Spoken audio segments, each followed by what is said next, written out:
everybody, this is Dr. Carmen Bryant, and welcome to my YouTube channel. This is Overcoming Narcissist Abuse. Thank you so much for joining me. And today I wanted to address a question by one of the subscribers, and he asked me to leave him anonymous, and he's adopted me as his auntie. So I am an honorable auntie to a new nephew, and so I am so honored. My little nephew, my beautiful nephew. Okay, I'm trying to get the camera right, you guys. Okay, so let me go and read. I'm going to read part of I'm not going to read the whole thing, but I'm going to read the part of the question for you guys so I can go and answer it, okay? So give me just a moment, put my head off the camera. Okay, so what he said was, I come from a toxic, dysfunctional family unit, and let me go and skip down. As a result of my family background, I have always attracted toxic people in my life. So that is pretty common. When you come from a dysfunctional family, that's all you know. So that's what you attract, because that's all you're aware of. That's all you know. So when you have healthy people around, it kind of makes you wonder, what do you want from me? Why do you like me? Why are you trying to be my friend? You know, what's wrong with you? There's nothing wrong with them. There might be something wrong with you. And so I don't mean that in a negative way, but you know, that, and sometimes that's how you think. When you come from a dysfunctional family, you know, all you know is dysfunction. So when people just genuinely like you, you're always curious as to, why do you like me? You know, what's wrong with you? There's nothing wrong with them. You know, there's something going on internally with you, because you have been exposed to a toxic family. You came from a toxic family. So there was no normality in there. All the children know is toxicity and dysfunction. That's all that they're, you know, they don't know. Normal is not normal to them. Normal is scary. So that's one thing. And so let's see. Watching videos on YouTube, I thought I was borderline, but I'm not. I really want to be successful and happy, and I'm a good person, and you are. I take responsibility for not healing, and you have put me on that path. And he asked me to do a video on how a narcissist can create a person with borderline tendencies. So let me go and explain something really quick. So in my training, and I told you guys that I'm a certified clinical trauma professional. I was trained under they changed the name now. It was International, I have to look at my certificate, International Association of Trauma Professionals. They changed the name to something else now. And in the training, we were talking about abuse and trauma and, you know, disorders that stem from, you know, kind of toxic, you know, or childhood abuse and everything. Remember, borderline personality disorder is also a personality disorder. Just like narcissism is a personality disorder. It's a disorder or a dysfunction of the personality. And there are many of you that have commented, and I said the same thing that you guys have said, is that, you know, everybody goes through trauma differently and develop, you know, and if you've been traumatized, you develop something. That doesn't mean necessarily you will develop a personality disorder, but you will develop something like depression, post-traumatic stress, maybe borderline personality, maybe multiple personalities, or dissociative disorder, when the mind splits. You know, the mind can only handle so much trauma before it tries to preserve itself. There we go. Preserve itself. And it splits for the safety of keeping itself functioning. You know, narcissistic personality disorder, sociopath, or antisocial personality. So the mind is very powerful, but the mind can also be very damaging, you know, in trying to preserve itself. And so everybody that has been through trauma develops something, you know, but that doesn't necessarily mean that they develop a personality disorder. One of the things that I learned in the training when I was doing my continuing education, as it says here on the Mayo Clinic site as well, is that, and I'm going to go down to the origin. It says genetics play a role in it. So some studies, and I'm leaning over to look at the screen. Some studies of twins and families suggest that personality disorders may be inherited or strongly associated with other mental health disorders among family members. It also says brain abnormalities, which I don't think that would be you. In addition to brain chemicals that help regulate mood, such as serotonin, may not function properly. Also, hereditary predisposition.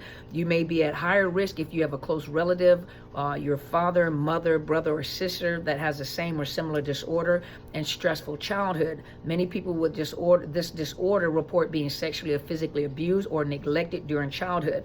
Some people have lost or were separated from a parent or a close caregiver when they were young, or had parents or caregivers with substance misuse or other mental health issues. Others have been exposed to hostile conflict and unstable family relationships. Now, that doesn't mean that you necessarily have the disorder. You may have the traits, some traits. Most of us have narcissistic traits. I hate to say that term because of what we talk about, but a lot of people have narcissistic traits. That does not mean that you have a narcissistic personality disorder. That is very dysfunctional, that is pathological, and it causes problems in society, with people, within yourself. And so same with borderline, you may have tendencies, but that does not necessarily mean you have the disorder. It also has an overview, so I'm gonna read the overview. So borderline personality disorder is a mental health disorder that impacts the way that you think and feel about yourself and others, causing problems in functioning everyday life. It includes self-image issues, difficulty managing emotions and behavior, and a pattern of unstable relationship. With borderline personality disorder, you have an intense fear of abandonment or instability, and you may have difficulty tolerating being alone. Yet inappropriate anger, impulsiveness, and frequent mood swings may push others away, even though you want to have loving and lasting relationships. So it's almost like self-sabotaging. You self-sabotage because you're in fear that people are going to abandon you or mistreat you or neglect you. Borderline personality disorder usually begins in early adulthood. The condition seems to be worse in young adulthood and may gradually get better with age. So borderline personality disorder and bipolar disorder look very similar. And a lot of times, as I was being trained by the psychiatrist that taught me how to do assessments and to distinguish between the disorders, she also taught me, a lot of times people misdiagnose with bipolar disorder when they actually have borderline personality disorder because it looks so similar. They're very unstable in their moods. They have rapid mood fluctuations, and so the mood is unstable, as well as bipolar disorder. Bipolar is a mood disorder where the mood is not regulated, and borderline personality also has problems with mood regularity, but it happens faster than with bipolar. If you look at bipolar disorder, it's distinctive in its description, in a symptomology. You may have 3 to 4 days of hypomania or hypomanic, manic or hypomania, but then you may have 2 weeks or more of major depressive disorder, and so it's a dysregulation of the mood, but it's very distinctive. You have bipolar 1 and bipolar 2, and so each one is distinctive. It happens so often. It may happen seasonal. That's the affective disorder. And then borderline personality disorder, that is constant. It's like, and a lot of times med providers have a problem with medicating people with borderline personality because the moods are so dysregulated. And a lot of that stems from that love-hate relationship. I love you, but don't leave me. I love you, I hate you, get away from me, don't leave me. So they have a problem with the rejection, the abandonment, the feelings of abandonment, real or imagined. And so coming from a toxic family, if that is the case, if you have borderline tendencies, when you get into a relationship with a narcissist, think about it. The narcissist thrives off of finding what your weaknesses are, and that's what they use as a weapon against you. So if you come from a toxic family where they neglected you or rejected you, what they did is they mirrored you, first of all, and then they became everything that you ever desired. Now they know that you have a problem with rejection or abandonment, so they'll use that as a weapon against you during the trauma bonding phase to get you, to torment you back and forth. But if you think about it for just a minute, anybody that's been in a relationship with a narcissist, your whole world is irregular. Everything that you ever thought is just really thrown out the window. What in the world have I gotten myself into? That brain fog, you're confused all the time. You were a confident person at one point in time. You even started looking different.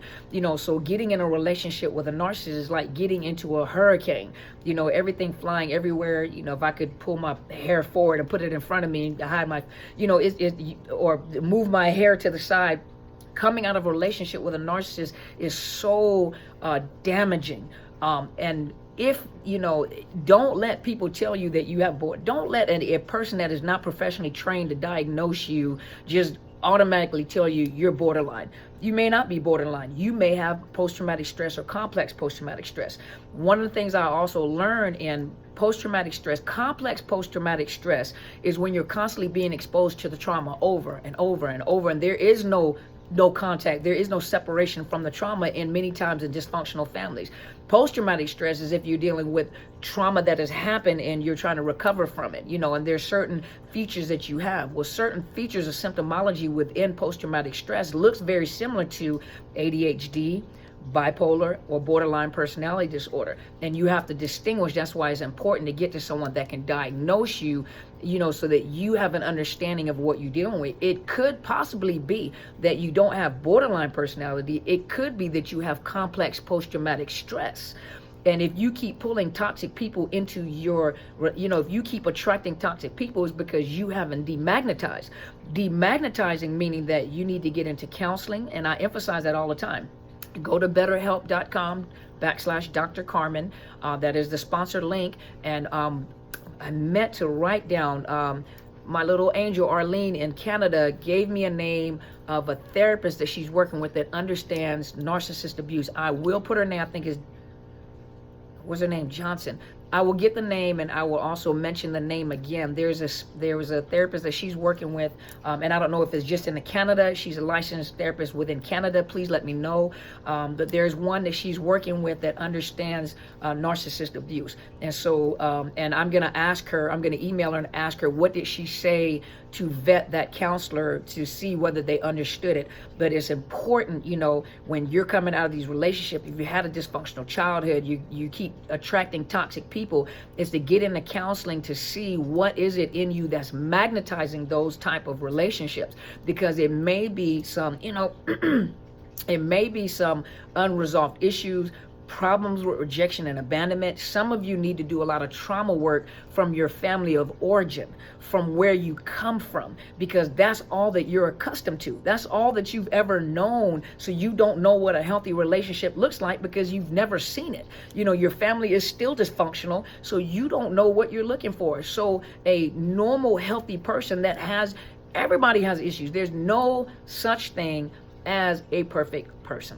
There's a perfect person for you, and you're a perfect person for them, but there is no such thing as a perfect relationship or a perfect person.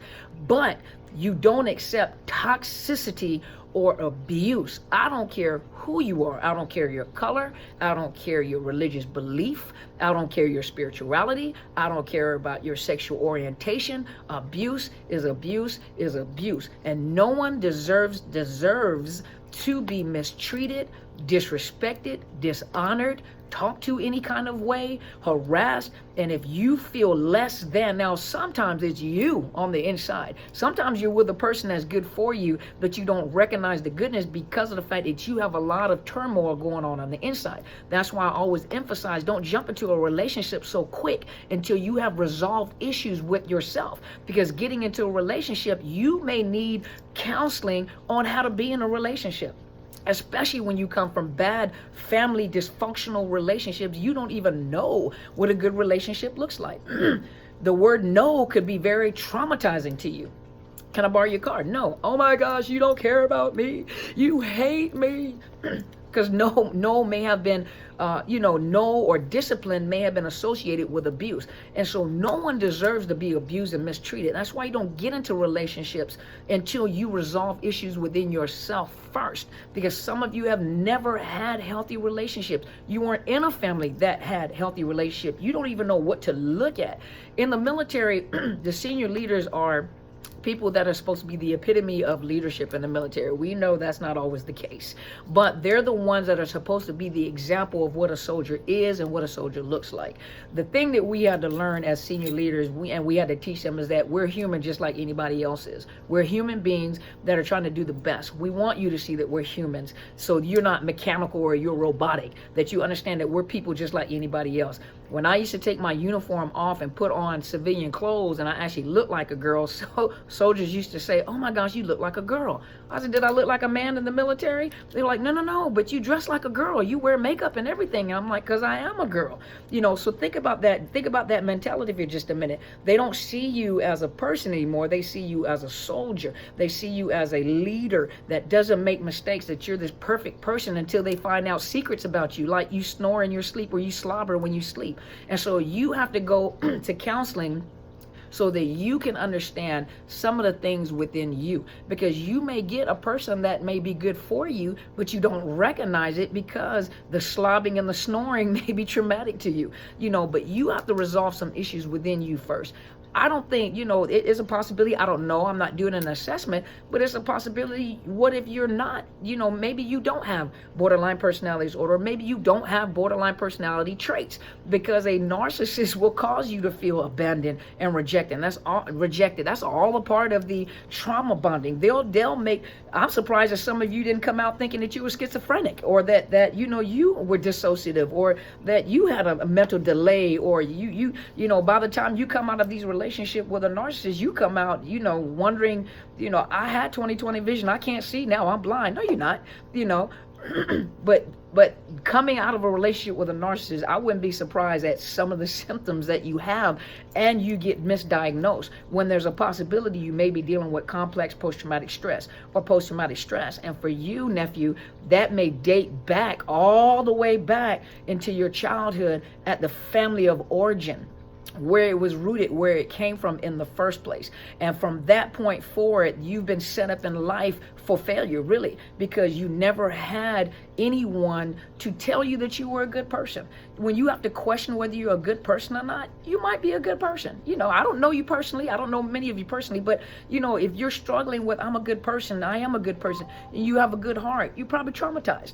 You're probably hurt and you're traumatized. And hurting people hurt people. People that are, and I just made this analogy the other day. You can have a pet, the most docile, sweetest dog, sweet, old dog, just old yeller, or whatever animal you have that's just so docile. If that animal is hurt or injured, that would be the most ferocious animal. They won't let you pet them. I don't recognize my pet. They're trying to bite me and they're snarling at me because they're hurt and they're protecting themselves. So a lot of time, people that have been traumatized, especially coming out of relationship with narcissists, they become very defensive. Everything that you say, because remember, it's almost like their whole neurological system and everything, you're almost like in shock, like you're in the world and people are talking and everything is coming at one time, because you're so accustomed to being under the voice, the atmosphere, the tone, the frequencies of a narcissist. And so to get around people that are loving, that are kind, is almost like, what is this? What are you doing? Why are you so nice to me? Because they have totally flipped the way that you thought, and you're probably traumatized, and your nerves are just off the chain, and so it may not be that you have borderline personality or the traits. You might have traits, but it could be post-traumatic stress. And when you have post-traumatic stress, and when people have been traumatized, they become ugly. They become those snarling dog, be the sweetest, sweet. They don't even recognize their own self. Family, friends don't even recognize you because you're hurting. So it's best, before you get into relationships, to go and work on your recovery, work on your healing, to find out what has happened to you to affect your thoughts about relationships. So hopefully this has helped you. To my honorable nephew on the East Coast, hopefully this has answered your question and many of your questions as well. But narcissists can't create a diagnosis. Now, for some, the mind can only handle so much stress. The mind is trying to protect itself, so it can only handle so much stress. So that's why a lot of you guys have physiological problems, health issues, depression, anxiety, and it's really messing up your whole system. Some people have had psychotic breaks, psychotic episodes where their mind just cannot handle the stress and the abuse that it's under with a narcissist, because that's the atmosphere that they create. Have mental breakdowns, and one, for some of you guys that were super empaths that had that supernova episode and ended up in the hospital or in the mental ward, is because you couldn't handle it anymore. You just lost it. You know, so they can cause you to react and your body to react if you don't take care of yourself. That's why I say you have to find a way to get out the relationship. Make sure that you get legal advice. Make sure you have a legal advocate, a lawyer, to make sure you know your rights when it comes to children and properties. You know, make sure you know your right before you jump up and get yourself in trouble and they use that against you. Get help, get counseling. Go to the link that's under the sponsor link under the YouTube channel. It is BetterHelp.com/Dr. Carmen. And look for a trauma professional, someone that understands psychological abuse, you know, domestic violence, and post-traumatic stress and trauma. So hopefully this has helped you guys. Please let me know if this has helped you. Thank you so much for tuning in. As always, please go and order my book too. Go to Amazon and Barnes & Noble and order my book. Is Unmasking the Illusion of Perfection, True Stories of People that have been through narcissist abuse and what it looked like. Some of your stories are fascinating. I may take some of your stories and put it into a book for myself. Not for myself, but put it into a book so people can hear other stories from other people. And some of your stories are just horrible, especially in the court system, just horrible. And my heart goes out to you, you know, and I'm fighting with you. I am fighting with you. Some of you guys are wanting me to do certain things, but you have to think, the things that you're asking me to do, I'm working on it, but I need other professionals to advise me on how this works. You just don't jump into something not equipped to jump into something, because you have to remember that in those fields, within the legal system, within the mental health field, in the medical field, there are narcissists there too. So you don't just jump in like the Xena, the warrior princess, and just start cutting off heads and not have a plan together when you do it. I'm working to help you guys, and I'm working to, to get with other professionals to make sure that this word gets out, to protect you guys, to help you guys. Some of you guys have stories. That's why I say you got to tell your story. So please go to Barnes & Noble or Amazon and order my book. You can get it on Kindle or ebook. You can get it in your hand. Thank you guys so much for supporting me. For those of you that bought the book, share it with the teenagers as well. Make sure you look down at the link. You'll find the BetterHelp.com/Dr. Carmen sponsored link to find you a licensed counselor. You can do Skype, you can do telephonic, you can do FaceTime, and these are licensed professionals all around the world, for those of you that don't have access to those that you feel are good therapists. Continue to watch videos of those people that you like on YouTube to strengthen yourself, to build yourself up. And make sure you subscribe to my channel, Dr. Carmen Bryant, Overcoming Narcissist Abuse. Hit the bell so you know whenever I upload new videos. I come on live on Sunday between 8 and 9 o'clock, usually when I come in, and that is open for question and answers. Make sure you check out my mentor site as well on YouTube. Is Helen Sadler, Destiny Helper. Make sure you support her, watch her videos. She gives you a different perspective from a biblical perspective and spiritual perspective. Psychological Health Consultants and Services, my professional Facebook page, and Overcoming Narcissist Abuse is my book Facebook page. Hit the thumbs up, and I post on there. Thank you so much. Make sure you stay tuned. I'm on Podbean. I've uploaded one, which was the radio interview that I did with my dear friend, Mr. Bryant Corbett from KISS 104.7 FM radio. Him and I were DJs together at WORJ 103.9 in Alabama. I was a young DJ, and he was teaching me how to do, we were radio announcers, put it that way. They're called radio announcers. But he trained me, and so he did an interview on his radio station. But there's more to come, and I'm going to post on Podbean. You guys give me some time. I'm trying to find the time to do it, because it is time consuming to sit down and edit and put it all, but I am coming. So make sure you go to Podbean, and you'll find me under Overcoming Narcissist Abuse. I think I looked for myself under Dr. Carmen Bryant, but it didn't show up. So it's Overcoming Narcissist Abuse. I'm also on iTunes. I am on iTunes. I'm on Spotify, on Google Music Play, on Podbean. If you go to Podbean, you'll find me on Podbean. I'm waiting for an answer from Pandora and iHeartRadio. So thank you for the support, and thank you for encouraging me for doing it. Thank you guys so much for tuning. I got excited. Thank you so much for tuning in. You guys have an awesome day, and go be great.